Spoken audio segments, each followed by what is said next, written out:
Hello and welcome back to Florida Foodie. I'm Candace Campos. Now, lots of us have some crazy food obsessions, right? You know, that one dish you can't stop thinking about, that you'll try to get any chance you can, or maybe even try recreating it at home. Well, that obsession turned into a business for today's guest.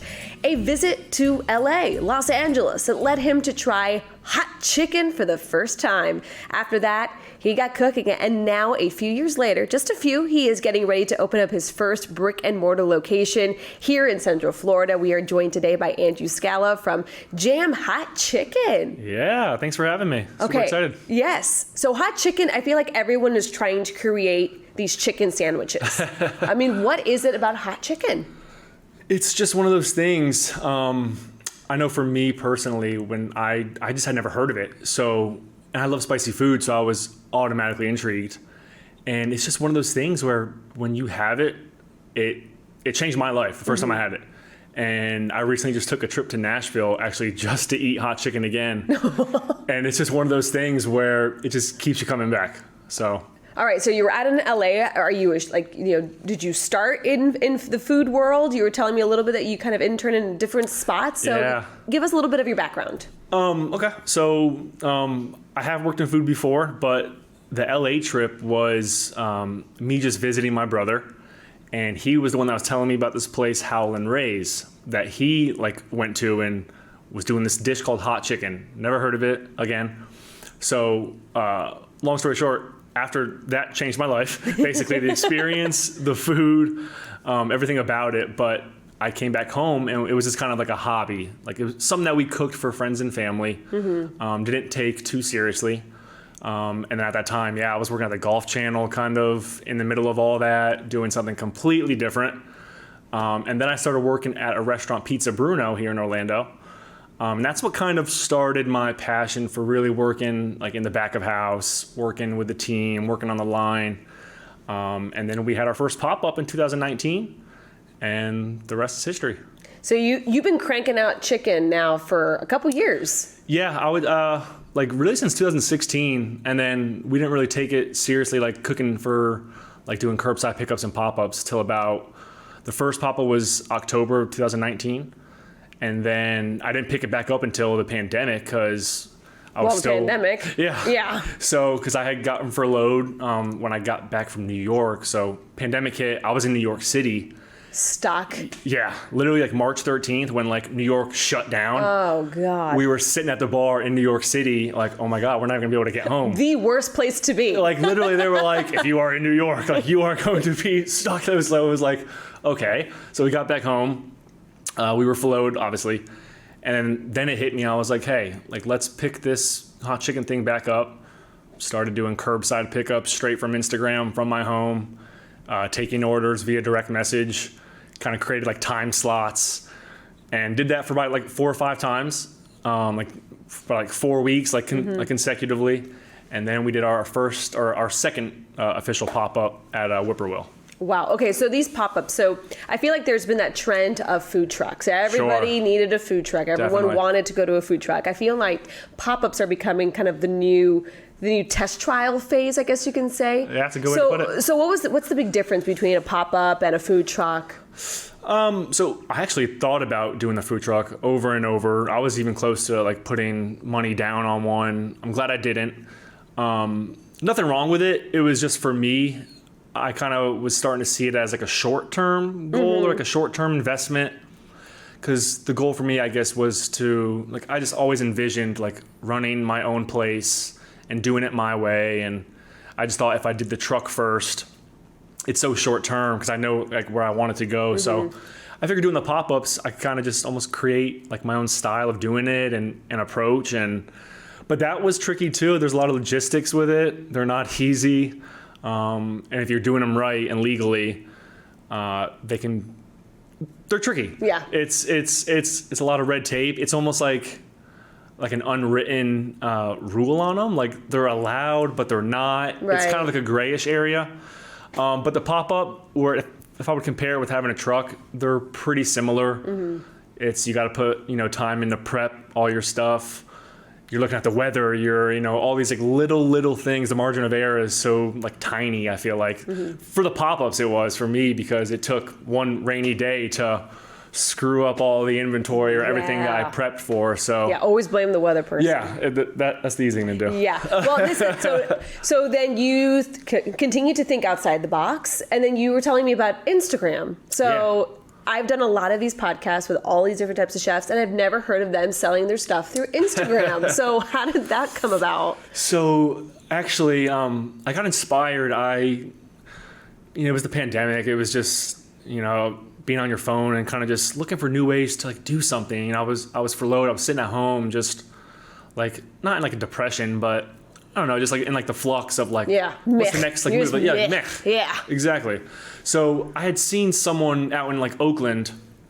They were doing some kind of like, I forgot the cuisine he was doing, but he was serving something from his home and taking orders via Instagram. So it just kind of hit me, because I was, wanting to do like the hot chicken like pop up again. And so I was like, what if we just do curbside pickups? I'm going to advertise through Instagram.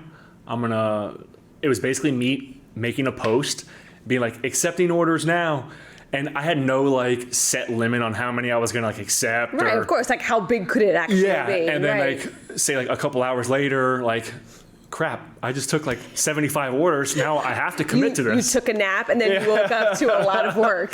So it just kind of went like that. And I would kind of separate each pickup time with like 10, 15 minute intervals. It was always on like a Saturday or a Sunday afternoon.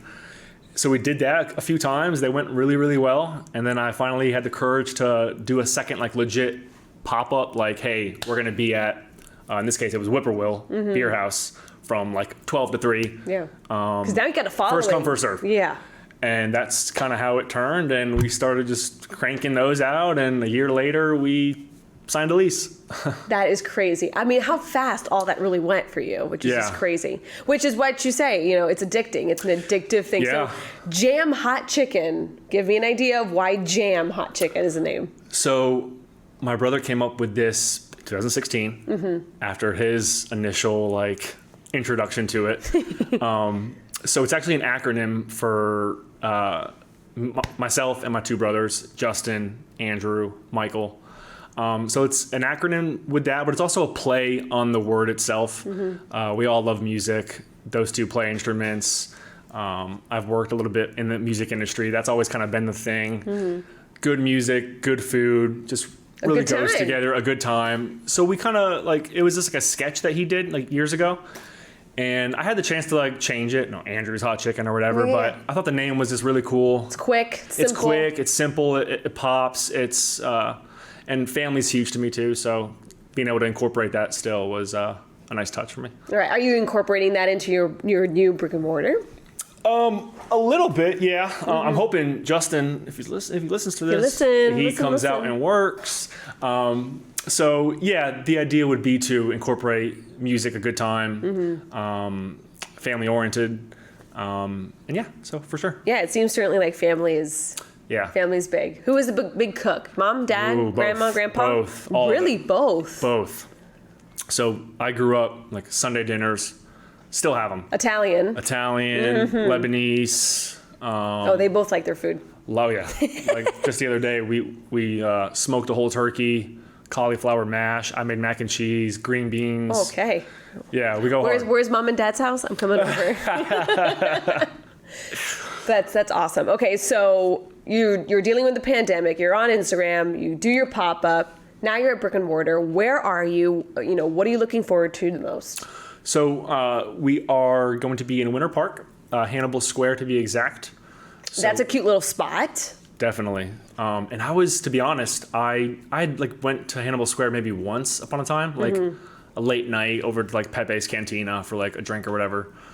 But like I was so naive, I guess, to the actual like the look of the street and just like the area. Park Ave, I'm super familiar with. Right. Grew up here, like Prado, all those great places over there that I frequent a lot. I just wasn't really like, too like up to knowledge on Hannibal Square. So when we saw it, I fell in love with it. My dad fell in love with it. My brother, and it just made sense. The timing was right. Got a great deal on the space, and I just thought, why not now? So is rent going up too for restaurants? Because I know we do all these stories here on News 6 about the boomtown and how everything is more expensive. Is that also causing some difficulty in the restaurant business? I would probably say yes, just from my experience of like initially looking at spaces. A lot of the spaces that we did look at before that one, rent was super high, super high, even for, tear downs. But, people pay for location, and the rent that, we got in Winter Park was actually like, it was palatable. Okay. So, and to be in such a great historic neighborhood, I just thought it was a great opportunity. And it's that little like circular kind of thing. It's iconic. In it that really spot is. For some reason. It always sticks out to me. I'm like, I wonder what's going to go there. Right, and it's like, it's cool to be right next to like that Hannibal Square pergola that's like right on the corner there. Yes. Like it has like a really sense of community over there. So. All right. So what are you excited about the most? First off, when's the big day? TBD. Oh, okay. I know. Is it a tear down or? We have to add a lot of stuff. Okay. Like we have to add a whole hood system, which is probably the trickiest part with it all because the space is pretty tight. It's only 465 square feet, so that's. You're gonna be close with your brother if he comes to work. Yeah, we'll be shoulder to shoulder. It's probably the size of this studio, to be honest. So it's small. So there's a little work, but it's not a complete tear down, and we're building from the ground up. So a little work, but not too much. Okay, you got a menu already kind of planned out and ready to go? Certainly, yeah. We got I'm not going to give away too much. Oh, you got to give me something. It's definitely going to, you can expect the chicken sandwich, that's for sure. And we want to serve beer. We want to serve just really good variations of fried chicken. Okay. So whether that's wings, whether that's tenders, sandwiches, bone-in thighs, really cool sides. All right. Yeah. Okay. You didn't bring anything. I know. Just kidding. Oh, no. We would have had an entire line coming out of the podcast room if that was the case. Okay, so that is TBD. Now, I was asking you about this before. I like spicy food, but I'm not the person that I want like my eyes to water. Sure. So do you have different categories? Are you going to name them? We do. So we got plain, which would be just like your good old plain fried buttermilk chicken sandwich. And that goes up to mild. And that goes up to hot, hotter. Oh, man. And then jam. Jam would be like... I like that. Jam would just be... Jam's too hot for me, too. Like, I love spicy food, but I can only stomach so much, too. Right. So with that, I do like to balance it so, like, you can not love spice. Like, for you, like, you like a little spice. You don't want to blow your face off. Right. So I try to... I don't want to blow my face off, yes. So I try to balance, like, the sweetness with a little heat. That way you can kind of taste it and really get, like, a good idea. And because some hot chicken places, it's, like, pure cayenne. Or it's just pure spice. So I try to balance it good level. So it's different levels, and you can really taste the difference in each of those. And I like to say it's true to the word. Like, mild is mild. Yeah. Hot's going to be hot. And so on and so forth. Right. Okay. All right. Good to know. Good to know. So when I get there. Yeah. And a lot of people have a big, like, competition of what you put in a chicken sandwich. Is there do's and don'ts? It's like some people are like, you don't put pineapple on pizza. Is there any like, rule about chicken sandwiches? A lot of chefs or like people that work like in kitchens, they're gonna tell you like the best like piece of the bird for a chicken sandwich would be like a thigh. Oh, okay. I beg to differ. Like a thigh is really good. It's usually a little more moist, maybe a little more flavor. But I think a boneless breast for a chicken sandwich reigns supreme. Okay. So that's kind of my I guess take is or I guess something that would be kind of where people differentiate on their sandwiches. But other than that, I think I agree with you on that one. Yeah, the breast. Yeah. Thighs are cool, but they can be a little fatty sometimes. Right. The moisture's nice, but I don't want a chew factor in my chicken sandwich. I kind of agree. So, and I've messed with both, but I just think the breast just kind of holds a little better. No sauce, because I mean, or yes, sauce. Yeah. Oh, your eyes opened up. Oh yeah. Okay. You got to have a little sauce. Okay. So, what's on like a traditional Nashville chicken sandwich? So, really quick, the chicken sandwich is kind of like a not newer, but like not so popular in Nashville. So, in Nashville, you go to any of the hot chicken joints, a few have sandwiches. And if they do, they probably just like recently added it over the last couple of years. Really? It's really about the wings or like a breast quarter, bone-in thighs. And truthfully, I think Howlin' Ray's, the place in LA that I got inspired by, Chef Johnny Raizone, I think that he really popularized the sandwich in regards to a hot chicken sandwich. So with that, I forgot what was the initial? No, I was sauce. Sauce or no sauce? Yeah. The sauce. Gotta have sauce. So sauce. Give me the sauce. Give me the sauce. Sauce on the side. Yeah. So what's on this sandwich is it's called the comeback sauce. Okay. Basically a mayonnaise-based sauce, a little hot sauce in it, a little ketchup, a few other little things. So you gotta have that. That's gotta key. have the sauce. Okay. Because you gotta have like a fried chicken sandwich with mayonnaise and pickles. That's what I was thinking. I wasn't sure, but it's just so good. Yeah.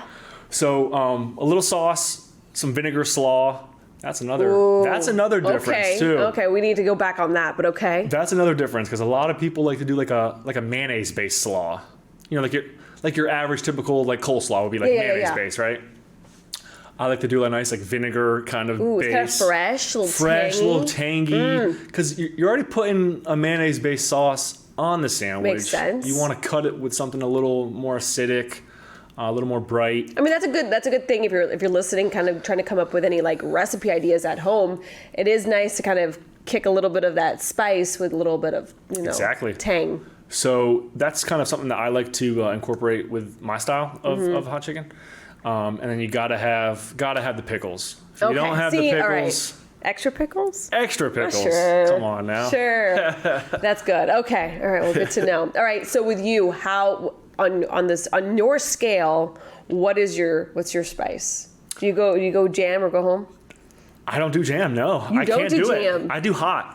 Hot is good for me. So you're like in the middle ground. Yeah, but if I'm feeling frisky or if I don't have plans, like right after, just in case, then I'll crank it up a notch and I'll usually kind of hit the hotter. But hot's usually my jam. All right. Pun intended. So, what are you looking forward to the most? Just seeing the excitement on people's faces, like the excitement and the love that I got from it the first time. Like the experience I had was just so memorable and so meaningful for me. So I want to create that for anyone and everyone else. Like whether you are super into fried chicken or hot chicken, whatever, or not. I want to just make your experience as enjoyable as possible. And I'm really looking forward to that challenge. So that's awesome. Would you say that the pandemic, I mean, obviously pushing out, everyone being sick and all that stuff, but do you feel like that maybe kind of made you stop for a second and gave you that push that you needed to kind of start this on your own? Probably. Yeah. Because it was almost like a reset or a pause or something. Yeah, because if it didn't, I probably wouldn't have left Pizza Bruno at the time when I did. So honestly, if of course it's a terrible thing, the pandemic, obviously. So, but if it didn't, occur when it happened, no. I don't think I would be sitting right here right now. I probably would still be doing something else and thinking about the dream. That's awesome. Well, where can people find your information? Obviously, you have a very popular Instagram account, so tell us all about that. Yeah, so Jam Hot Chicken, JAM Hot Chicken, and that's for Instagram, Facebook. Give us a follow. We are trying to update things as much as possible. I know you're busy. Yeah, we're a little busy. We're trying to get as much content out there, and we got some exciting stuff coming out, like branding and some exciting little things that are kind of in the pipeline. Okay, So be on the lookout for those. Some merch, maybe? Yeah. Okay. Got some shirts. Got a couple little things going on. So all right. super excited. Well, you got to keep us posted. Of course, we For have sure. your story on clickorlando.com. But when you have that TBD with an actual date on it, you gotta let us know. You're the first to know. All right, awesome. Thank you so much. Really appreciate you stopping it, by Candace. and talking, and can't wait to try that jam hot chicken. Can't wait. Thanks for having me. Thank you for listening to Florida Foodie. We'd also like to thank our guest, Andrew Scala. You can find him on Facebook and Instagram. Just search Jam Hot Chicken. You can also find Candace Campos on social media. She's on Twitter. Just search @CandaceNews6. And on Facebook, search Candace Campos News 6. Also, a big thank you to our technical producers, Derek Mosier and Ryan Haley. On the show's producer, Thomas Mates.